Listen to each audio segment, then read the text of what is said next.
Magandang umaga guys, magsimula kami ngayon mag-long ride ni Mrs. Dito na ako ngayon sa pinaparadahan ko ng motor. Maaga kami umalis ni Mrs. Paakyat na kami ng Tanay. Papunta kami ng Regina Rica sa Rosary ng Tanay guys. Ang ganda talaga papunta doon, no? Napakaluwag ng daan, wala man lang gaanong sasakyan. Kung gusto nyo mag-long ride, dito na lang sa Tanay at maganda, walang traffic. Napadaan kami dito ni Mrs. sa Palo Alto.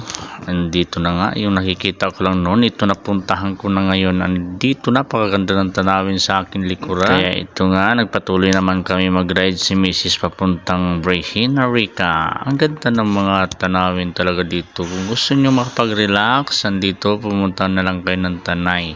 Sulit lahat ng inyong pagod, tanggalan yung problema pag sakaling makapagpasyal na naman kayo dito.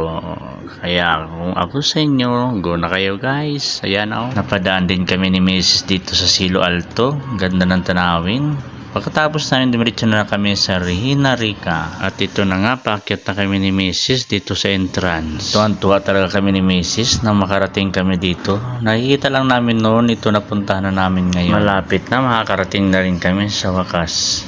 Sarap sa pakiramdam na makakarating kami sa aming gustong mapuntahan ng aking Mrs. Pagdating sa taas, ito nga makikita mo magagandang tanawin. Sa baba, ayan makikita mo ang ganda ng lugar na nakaka-relax. At nandito na kami sa taas, nararating na rin namin sa wakas. Masarap sa pakiramdam at makapagdasal na nga ng mataimtim at magpasalamat sa lahat ng biyaya na pinagkalob sa amin. Maraming salamat po sa paggabay ninyo sa amin, lalong-lalo sa pagpunta rito. At nakarating din po ng ligtas. Maraming salamat sa Panginoon sa lahat ng biyaya at paggagabay sa akin at sa family. Papasok kami ni Mrs. sa loob at makapagdasal at bawal ang video at picture sa loob, kaya irespeto natin kung anong meron na protocol at sila. Ito na nga, tapos na kayo magdasal, may pupuntahan kami sa Cavite na naman. Ito nga, pagbaba namin, nakita namin na may kalabaw pala dito sa baba. Akala namin estatwa, tsaka ito yung baka. Akala namin estatwa. Yung pala, ito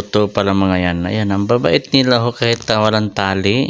Pwede mo hawakan sila. Dumaan muna kami dito sa simbahan para makapagdasal muli. Para sa sunod namin na destinasyon sa Cavite na naman. Sana gabayan kami sa aming paglalakbay. Napahinto nga pala kami dito sa Teresa Rizal. Napakaganda ng mga tanawin. Dito lang to sa tapat ng Sampaguita Resort.